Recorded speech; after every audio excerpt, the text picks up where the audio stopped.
نحمده ونصلي على رسوله الكريم اما بعد فاعوذ بالله من الشيطان الرجيم بسم الله الرحمن الرحيم واتقوا الذي امدكم بما تعملون امدكم بما تعلمون امدكم بانعام وبنين صدق اللہ العظیم۔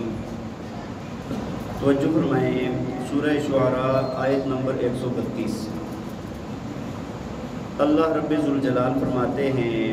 کہ حضرت ہود علیہ السلام اپنی قوم کو فرمانے لگے واتقوا الذی امدکم بما تعملون، کہ ڈرو اس ذات سے کہ جس نے تمہاری مدد کی ہے اس چیز کے ساتھ جس کو تم جانتے ہو۔ امدکم بانعام وبنین، اس نے تمہاری مدد کی ہے جانوروں کے ساتھ اور بیٹے دے کر، بیٹوں کے ساتھ تمہاری مدد کی ہے۔ دیکھیں، میں نے آپ کو گزشتہ میں عرض کیا تھا کہ اللہ رب ذوالجلال نے اس سورۃ مبارکہ کے اندر بہت سارے انبیاء کا اور ان کے مخالفین کا تذکرہ فرما کر نبی علیہ السلام اور صحابہ کرام کو تسلی دی ہے کہ جس طرح ابتدا کے اندر دوسرے لوگ طاقت اور قوت میں نظر آتے تھے اور ایمان والے کمزور نظر آتے تھے، لیکن انجام کے اعتبار سے اللہ تعالیٰ نے ایمان والوں کو اور انبیاء کو کامیاب فرمایا اور دوسرے لوگوں کو نیست و نابود فرمایا۔ تو اس میں حضرت موسیٰ علیہ السلام، حضرت ہارون علیہ السلام اور ان کے مقابلے میں فرعون کا واقعہ بیان ہوا، حضرت ابراہیم علیہ السلام اور آپ کی قوم اور نمرود کا واقعہ بیان ہوا، حضرت نوح علیہ السلام اور آپ کی قوم کا واقعہ بیان ہوا، اور ابھی گزشتہ میں حضرت ہود علیہ السلام کی قوم عاد کا بیان شروع ہوا تھا کہ اللہ تعالیٰ نے ان کے متعلق فرمایا کہ یہ بڑے جابر اور ظالم قسم کے لوگ تھے۔ ایک تو متکبر تھے، بہت بڑے، کہتے تھے کہ ہم بڑے لوگ ہیں، ہم چھوٹوں کے ساتھ نہیں بیٹھیں گے، اور دوسرا ان کے اندر یہ تھا کہ یہ جو اپنے سے کمزور لوگ تھے ان کے اوپر ظلم کیا کرتے تھے۔ دیکھیں، ہر قوم کے اندر جس طرح شرک تو تقریباً ساری قوموں کے اندر تھا، لیکن ساتھ کوئی نہ کوئی بیماری بھی ہوتی تھی۔ کوئی متکبر ہے، کسی کے اندر کوئی غیر فطری فعل موجود ہے، کوئی ظالم ہے، کوئی دھوکے باز ہے، اس طرح کے مختلف ان کے اندر بیماریاں تھیں۔ تو اس قوم کے اندر یہ بیماری تھی کہ یہ ایک تو ظالم تھے اور دوسرا متکبر تھے، اور تیسرا اپنی نمود و نمائش کے لیے بڑے بڑے محلات بناتے تھے، ٹھیک ہے، جس کا کوئی فائدہ نہیں ہوتا تھا، اس کا اللہ تعالیٰ نے بیان فرمایا۔ تو حضرت ہود علیہ السلام ان کو نصیحت فرماتے ہوئے فرما رہے ہیں وَاتَّقُوا الَّذِي أَمَدَّكُم بِمَا تَعْلَمُونَ، کہ فرمایا کہ اس اللہ سے ڈرو کہ جس نے تمہاری مدد کی ہے اس چیز کے ساتھ جس کو تم جانتے ہو۔ کیا؟ جس اللہ نے تمہیں زندگی عطا فرمائی، جس اللہ نے تمہیں جان اور جسم عطا فرمایا، جس نے تمہیں ساری صلاحیتیں عطا فرمائی ہیں، اتنی زیادہ نعمتیں عطا فرمائی، تم دیکھ رہے ہو، دن رات تم دیکھ رہے ہو۔ وَإِن تَعُدُّوا نِعْمَةَ اللَّهِ لَا تُحْصُوهَا، اگر تم اللہ کی نعمتوں کو شمار کرنا چاہو تو شمار نہیں کر سکتے، اور ان نعمتوں کو تم بدل بھی نہیں دے سکتے۔ اللہ نے تمہیں اتنی زیادہ نعمتیں عطا فرمائی ہوئی ہیں، تو ان نعمتوں کو دیکھو اور اللہ کا شکر ادا کرو، اس کی بات کو مانو۔ ہاں، لیکن انسان کی فطرت کیا ہے کہ ان الانسان لظلوم کفار، کہ انسان جو ہے نا، ایک تو ظلم کرنے والا ہے، ناشکر ہے، ظلم کرتا ہے اپنے اوپر بھی، دوسروں پر بھی، ناشکری بھی بہت زیادہ کرتا ہے۔ تو پہلی بات تو یہ بیان فرمائی کہ اللہ کی نعمتوں کو دیکھو، اور آگے پھر ان نعمتوں میں سے کچھ نعمتوں کا تذکرہ بھی فرمایا کہ امدکم بانعام وبنین، کہ وہ اللہ جس نے تمہاری مدد کی ہے چوپاؤں کے ساتھ اور بیٹوں کے ساتھ۔ دیکھیں، چوپائے نا ہر وقت کے اندر انسانی ضرورت کے کام آتے ہیں۔ دودھ ہم لیتے ہیں، چوپاؤں سے لیتے ہیں، گوشت ہم کھاتے ہیں، انہی کا کھاتے ہیں۔ سواری کے کام میں بہت ساری جگہوں پر کام آتے ہیں، پہلے تو بہت زیادہ ہوتے تھے، اب بھی کام آتے ہیں پہاڑی علاقوں میں، مختلف جگہوں پر۔ تو یہاں پر قوم عاد کو اللہ کے پاک پیغمبر فرما رہے ہیں کہ جس نے چوپاؤں کو تمہارے ماتحت کر دیا۔ صحرائی علاقہ تھا، آپ جانتے ہیں، اور پھر وہاں پر اونٹوں کو بہت زیادہ کام میں لایا جاتا تھا، اور اونٹ کے متعلق آپ جانتے ہیں کہ 20 من وزن اٹھا کے نا وہ کئی دنوں تک سفر کرتا ہے۔ ہمارے علاقوں میں ابتدا کے اندر پہلے ہوا کرتا تھا اس طرح کہ اونٹ کے اوپر بہت زیادہ 20 من 22 من وزن لاد کے تو گلگت تک لے جاتے تھے لوگ،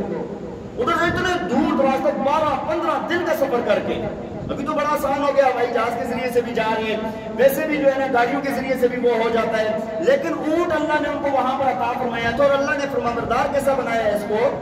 اونٹ اگر بگڑ جائے نا، میں کہتا ہوں بڑے سے بڑا بندہ اس کا مقابلہ نہیں کر سکتا، ضد میں آ جائے تو جان دیے بغیر نہیں چھوڑتا،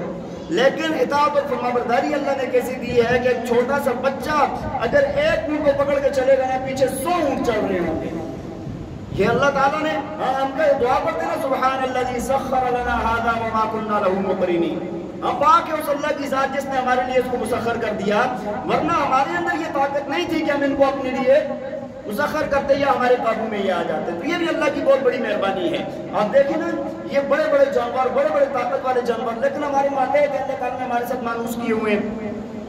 اور دوسری بات فرمایا وَبَنِينَ، اور تمہارے اوپر دوسرے کیا نعمت ہے، کیا مدد ہے اللہ تعالیٰ کی طرف سے، بیٹوں کے ساتھ، بیٹے بھی اللہ کی بہت بڑی نعمت ہے، بیٹے بھی اللہ دیتا ہے، بیٹیاں بھی اللہ دیتا ہے، دونوں اللہ کی نعمت ہے، لیکن چونکہ کفار تھے وہ بیٹیوں کو اتنا اچھا نہیں سمجھتے تھے، تو اللہ تعالیٰ نے یہاں پر فرمایا کہ اللہ نے تمہیں بیٹے بھی عطا فرمائے ہیں، بات سمجھ آ رہی ہے کہ نہیں؟ حالانکہ بیٹیاں بھی وہی اللہ کی نعمت ہے، بیٹے بھی وہی اللہ کی نعمت ہے، لیکن ویسے یہ سمجھا جاتا ہے کہ بیٹے بڑے ہوں گے تو دست و بازو بنیں گے، ہم مدد کریں گے، ہمارے بڑھاپے کا سہارا ہوں گے، لیکن یہ بات لازمی کبھی ہو بھی جاتے ہیں، لیکن چونکہ بیٹیاں پردہ نشین ہوتی ہیں، گھر میں ہوتی ہیں، پھر بیائی جاتی ہیں، تو اس وجہ سے بیٹیوں کا اللہ نے یہاں پر تذکرہ نہیں فرمایا، کس کا تذکرہ فرمایا ہے؟ بیٹوں کا۔ وَجَنَّاتٍ وَعُيُونٍ، فرمایا کہ ان صحراؤں کے اندر اللہ نے تمہیں باغات عطا فرمائے اور چشمے عطا فرمائے ہیں۔ اللہ کی کتنی بڑی نعمت ہے، اور میں نے آپ کو عرض کیا تھا نا، اگر ابھی آپ ان علاقوں کو دیکھیں نا، آپ کو نہ کوئی چشمہ نظر آئے گا، نہ کوئی باغ نظر آئے گا۔ اللہ نے جب تب نیست و نابود تباہ فرمایا نا، کیسے وہ ختم ہوئے ہیں؟ فرمایا انی اخاف علیکم عذاب یوم عظیم، فرمایا کہ مجھے تمہارے اوپر خوف ہے بڑے دن کے عذاب سے، جس طرح تم سے پہلے مختلف قومیں تباہ ہو چکی ہیں اور ان کو اللہ تعالیٰ نے صفحہ ہستی سے مٹا دیا ہے، مجھے یہ ڈر ہے کہ تمہیں بھی ایسا نہ کیا جائے، جس طرح دیکھ لو قوم نوح کچھ زمانہ پہلے گزری ہے، مختلف قومیں جو تباہ ہوئی ہیں تم سے پہلے گزری ہیں۔ اچھا، یہ ساری دعوت دینے کے بعد یہ کیا کہنے لگے؟ قالوا سواء علینا ابعثت ام لم تکن من الواعظین، کہنے لگے کہ برابر ہے کہ تو ہمیں کوئی نصیحت کرے یا نصیحت نہ کرے، ہمیں کوئی فرق ہے۔ بلکہ سورہ ہود کے اندر تو کیا کہتے تھے؟ کہتے یار تیری باتیں نا سننے کا کوئی نہیں ہے، الا تراک بعض الہتنا بسوء، ہمارے معبودوں میں سے نا کسی نے تمہارا دماغ خراب کر دیا ہے، نعوذ باللہ، یعنی ان کی کوئی برائی تمہیں پہنچ گئی، تمہارے دماغ کے اوپر اثر ہو گیا، بیٹی بیٹی باتیں کرتے ہو،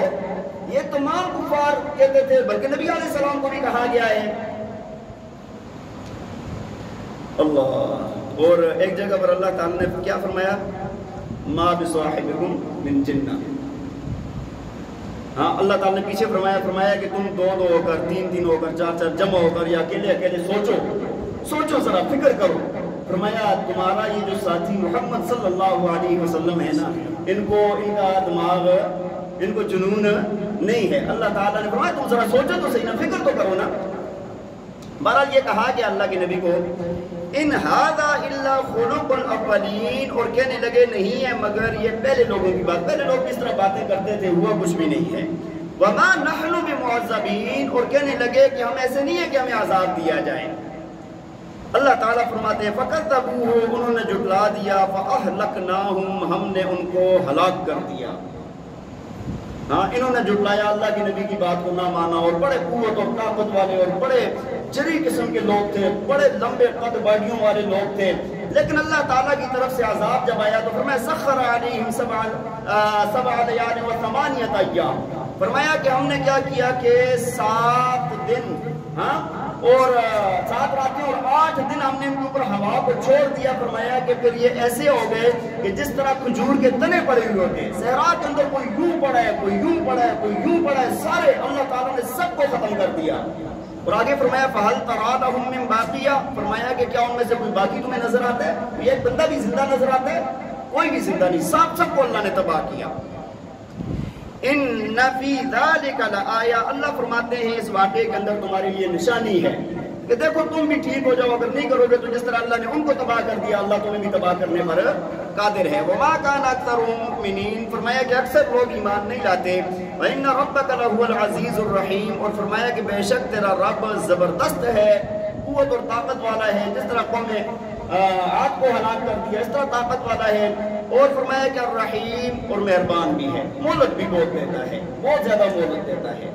اللہ تعالی ہمیں عمل کرنے کی توفیق عطا فرمائے۔ وآخر دعوانا ان الحمد للہ۔